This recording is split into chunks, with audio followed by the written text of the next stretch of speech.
So, as you heard, my name's Alex, based in London, a partner on the Salesforce Ventures team. The name kind of gives us away. We're the strategic investment arm of Salesforce. And delighted to have Vidyard as one of our portfolio companies. And Michael's in town from Canada, so made the trip over across the pond to talk about this kind of small, insignificant topic of your business model. So probably the most important thing you can think of as a founder. And so first off, before we kick off, many people have probably heard about Vidyard, but for those that haven't, I'm going to ask Michael to just share a quick introduction on the company and kind of what you guys are all about. Yeah, so really quickly, I love video. I've always loved video. When I was 12 years old, my Uncle John gave me an ARM-mounted VHS camcorder that came to all of our family events. The family fondly called it the rocket launcher because it was this gigantic thing. And I would create all these edits. That transitioned into high school and university where I used video to communicate our projects. And when I was interning at a company called Cypress Semiconductor, we brought in a firm to create a bunch of videos to explain how to install a product. And it was designed to reduce support costs, et cetera. We realized we could make videos probably better than the company that came in. And so my co-founder, Devin, flew out to drive back from San Francisco to Waterloo with me. It's a 4,200-kilometer drive. We ran out of stuff to talk about in 15 minutes, and the rest of the drive, we decided that we were going to start this video business. So that's exactly what we did. Every time we finished a video, a company would say, how do we put this on our website? So we built a very simple video hosting product that was branded for the company. At the time, one of the only options was YouTube. YouTube is obviously YouTube branded. And when you have a YouTube video on your homepage, it functions as an outbound link to youtube.com where your competitors can show content. It's ad monetized. 6 hours pass, night becomes day, dogs riding skateboards. That's the YouTube experience. So you solved that problem, and then customers said, okay, well, who's watching your video? So we provided analytics, and they said it'd be really awesome if this viewer data sat inside of Salesforce. And so we built that integration, which is roughly around the time that we met the corp dev team there. Can we make the videos personalized for email campaigns? Can we add calls to action? Can we transcribe them? Can we use your product to make quick videos, webcam recordings, and screen recordings? That's a product that used to be called Go Video. Now we just call it Vidyard. It's available in the Chrome store for free. And so we really just existed to solve this problem of helping companies use video, which is our mission. And we've always been a solution to a problem, never a problem or a solution in search of a problem. And the YC mentality, Y Combinator, which was one of our early investors, is build something people want, and we've really held ourselves accountable to that from the very beginning of time. Nice, that's awesome. And you guys are now almost 8 years in. Yeah. Which time flies. Talk about being ahead of the curve in terms of the importance of video as a strategic asset. And so you're 8 years in, and all of a sudden you wake up one morning and go, you know what, I'm just going to blow up my business model, start over, and kind of just rehash my whole go-to-market. Seems simple, right? Yeah, well, one of the things I've realized is being a founder means you're really good at starting things. Being a CEO means you're really good at scaling things. And that interplay between being a founder and a CEO happens all the time inside of an organization. So when we're starting a new product, like the whole Chrome extension effort, that was me and just a handful of people that started that effort. We kept it away from the rest of the business because we knew we could start it and then hand it over to the business ultimately to scale and keep it away from the machine and whatever politics might exist in what is relatively still a small business. And so what that did was force us into a free motion. And traditionally, we've been very enterprise-focused and top-down, selling through the CMO and VP sales. HubSpot is a great partner of ours. Brian Halligan went on stage in 2016 and said, stop hiring content producers, start hiring video producers. But they didn't have a video product. And so we came to them with our APIs and said, hey, you can build this amazing functionality inside of your platform. They called it HubSpot Video. A year passed, 25,000 organizations signed up for it. It's now a multi-million-dollar business line for us. And so we started realizing that there was something here in this free motion that we were running as an experiment that could impact the rest of our business. Now compound that with a bunch of macroeconomic things that are happening, right? One, in the MarTech landscape, which I'm sure a lot of you are part of, in 2011 there was 150 companies that were competing for budget with the CMO. And so the way you sold was calling the CMO and saying, hey, we've got this solution to your problem, are you interested, do you want to buy it? Now there's 7,000 companies in the MarTech landscape, right? And so as the technology that helps you create more pipeline and close more deals has been commoditized, the end user has more discretion and more option than ever. So how do you stand head and shoulders above that? And in the world we live in, the biggest risk to execution is time, right? And so to go through a discovery process for technology takes time. And the reality is, in a lot of cases, somebody just needs to accomplish something. So in our case, a sales rep is looking to stand out. And so they install the Chrome app and start sending videos to prospects, and the videos are like, whoa, this is cool, I now know who you are, let's have a conversation. It starts to work, that expands inside the organization. CMO really loves video, a great customer case study is recorded by their video team, they want to send it out in an email campaign. Well, there's no video platform in the business, what are they going to do? They're going to find the thing that's easiest, and in our case, that often was YouTube or Vimeo. And so there's all these initiatives that were starting to draw us towards, hey, can we decrease the time to value and decrease the friction in our business model to truly address these concerns with our entire product? Now that meant an entire refactor of our code base for a variety of reasons, which I think we'll get into in a minute, and a rethink of the things we prioritize, because traditionally we've been all about leads, right? Getting someone to the web page, filling in a form, raising their hand, saying, I want to talk to somebody at sales, and then running a sales process. We're not doing that anymore. It's all about traffic and how we can convert those people into users. The last thing I'll say that kind of compounded this business change goes back to Brian Halligan.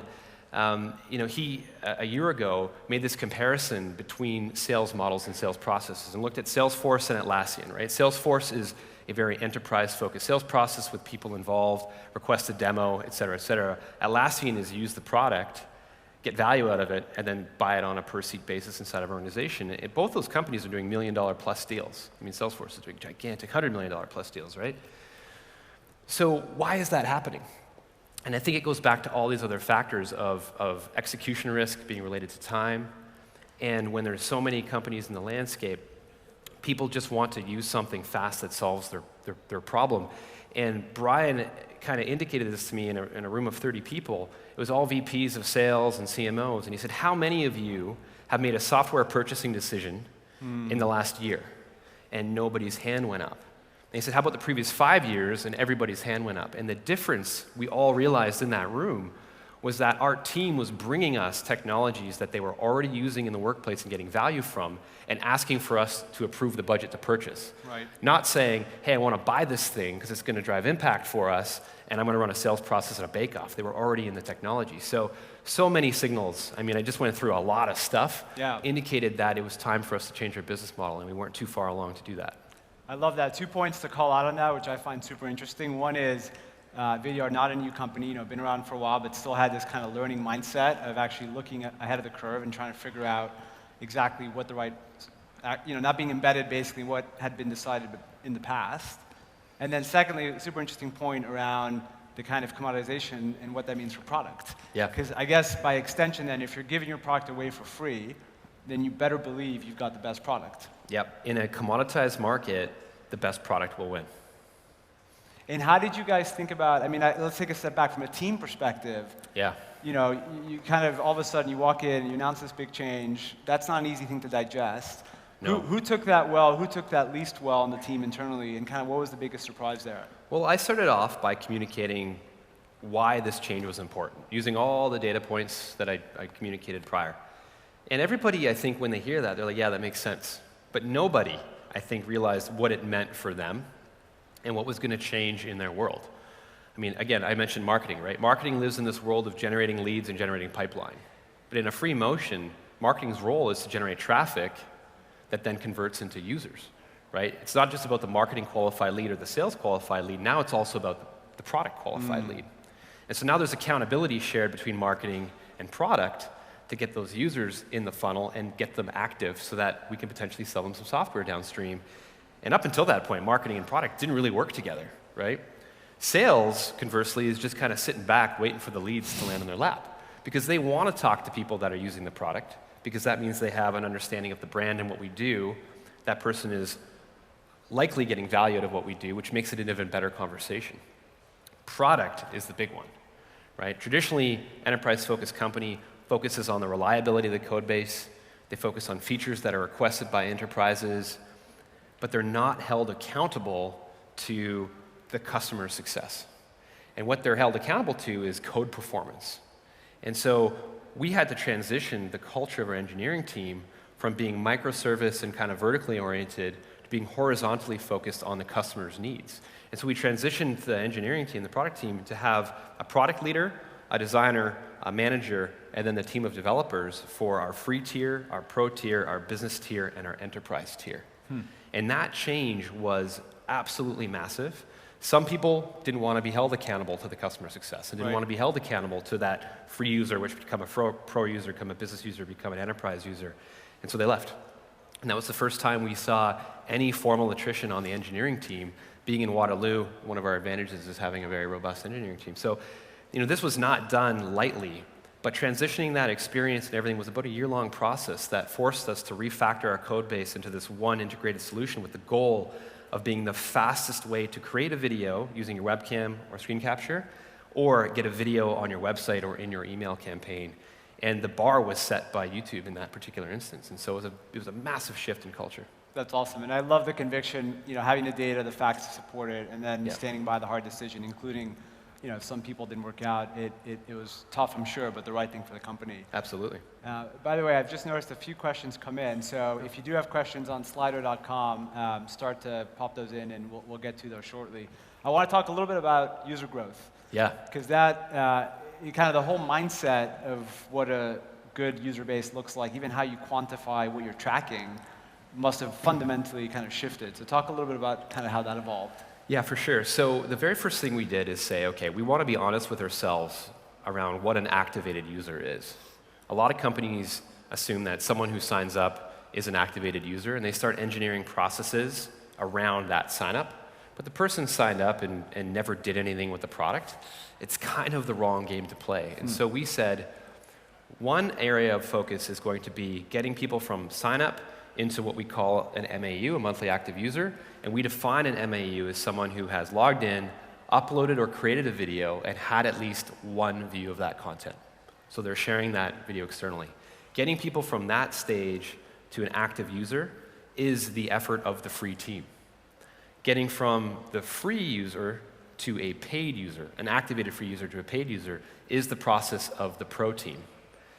Getting from a pro user to a more complex enterprise user using all this amazing technology we've built around SSO, accessibility, personalization, call to action integration, you name it, is the effort of the business and the enterprise team. Right. And so we've had to kind of redefine the thought process, which is why marketing works very closely with the free and the pro team, sales works very closely with the business and enterprise team, and there's this virtuous circle around customers giving us feedback, which is an activated user, defined by the rules and parameters that then goes into the product definition and lifecycle. So getting that MAU definition right from the beginning, I think, is really important and has played out really well for us so far. How long did you guys take to debate that as a team? I'm Some sure there's things, like up-teen iterations of... Yeah, so we have a rule, a new rule because of this. It's actually it's Amazon's rule. They call it the 2-pizza rule. We make it the 1-pizza rule, where when these decisions need to be made, the people in the room that are making them, the team can't be bigger than what would eat 1 pizza. Okay. Because if you get into 2 pizzas, it literally doubles the amount of time required to get to the decision. So the art is in getting the right people in the room making those decisions, which is hard. Toppings? No toppings? Well, it really depends. I mean, in today's world, it has to be gluten-free, vegan. It's an imaginary pizza, so it's pretty easy to make. I'm getting hungry. No. That's awesome. And I guess there's a lot of founders here probably from various industries. Do you think this works, the business model approach, freemium that you guys have used, does it work in every industry? Because I guess part of what you articulated at the beginning is the macro environment of, actually there's a lot of commoditization in MarTech, you guys had to differentiate, CMOs were getting inundated. What if that's not the case? Do you still think that's good advice to the founders in this room if they happen to be in an industry that doesn't have as many players, maybe not as commoditized a category yet? Is it always a good idea to do this, do you think? Yeah, so quick thought on that. Systems of record, I think, is an interesting category, whereby you have to input a lot of data to get value out of the product initially. That might be a limitation to this free model. Now that said, HubSpot has a free CRM. So I think there's always a case where you can challenge the thinking of a product line if you look at what Vidyard did and try to map it to, say, a payroll system provider, the two wouldn't map. But if you're a payroll system provider and you really think about the fundamental initial value that every single one of your users needs, and you can provide that functionality for free and put a paywall around all the advanced stuff, potentially there's the case. But I got in a really interesting debate with Edith from Launch Darkly about this because they're very much enterprise focused for those reasons. And she said, I don't see a free motion ever working for something like a payroll providing company. And I asked our team, I said, would you use a free payroll provider? And they said, hell no, because there's risk and audit and all this type of stuff, tax, litigation, blah, blah, blah, blah, blah, which makes it hard to justify. So it's a good question. I'm still not fully on side with that argument. I think the other argument that often gets made is that a freemium motion is only for small businesses, and I think that couldn't be farther from the truth because we sell to companies like Salesforce with, 35, 40,000 employees, and the model that we get in there is by having multiple groups, teams, and users inside that organization using various forms of the free product, and then using that as the momentum to have that larger conversation. So I don't think enterprise or small business is the limiting factor. I think it's industry, potential competitive differentiation, and then what you do with the product and what type of legislation, security, audit trail, et cetera, needs to be in place that might change that decision. That makes sense. Yeah, and from an investor perspective, what I love about this is regardless of what industry you're in, you're kind of breaking down the product into like the smallest atom of value that a customer can start to digest. And I think that's really changing how kind of decision makers and buyers, to your point around being in that room and how many people have raised their hand around actually being a decision maker. Yeah, consensus selling is a real thing, and it's easier to develop consensus when people have a familiarity with your brand. Right. And I guess there's a great question at the top here around, great, you got signups, but there's a big distinction between usage and actually signups. So how did you guys actually drive that engagement to really not just have users, but really engage users who are loving and using your product? Yeah, I always joke about bringing Clippy back. I may be dating myself here. When I started using Microsoft Word, Clippy was like the smart helper. It was like, it looks like you're trying to do X, Y, Z. Here's how to copy paste. Tutorial on how to do it. Pardon me? Here's how to copy paste. Yeah. Tooltips are a really productive thing, right? But I think just to flip that question on its head,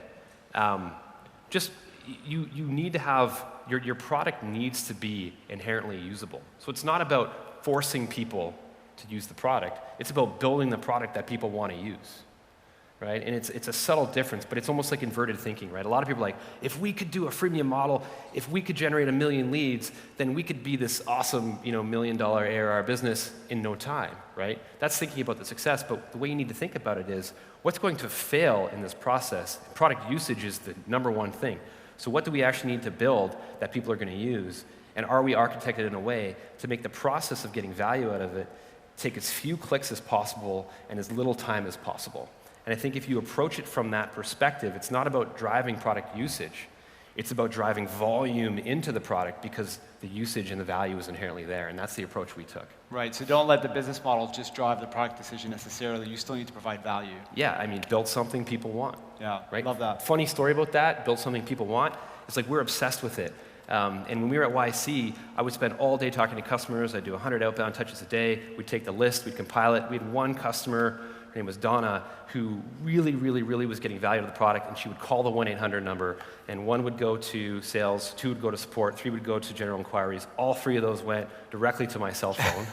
And we built this really interesting relationship, and we got to know each other so well, and we valued her perspective so much that I ended up marrying her, and we've been married for 5 years. All right. And so the joke here is that we take customer success very seriously, but it doesn't scale that well. But that's a huge part of providing value, and we're always looking for great customers for our team to marry. So I guess even if you're single and you want customer success, you might find your better half. Yeah, you never know. Yeah, if you love video. Cool. Well, I see the time flashing up. Where should people go to hear about if they want to try what you've just talked about? Yeah, vidyard.com/free is probably the easiest link. I'm available on Instagram, Twitter, etc. My name is Michael Litt. That is my handle, and I love talking about this stuff. That's why I'm here. I think this is a really great audience of innovators and deal makers. I get a ton of energy out of these things, so I'm looking forward to hearing from you. Amazing. Please join me in thanking Michael for his super interesting insights, as always, on how to scale freemium. Thanks, Thank you. Michael. Appreciate it.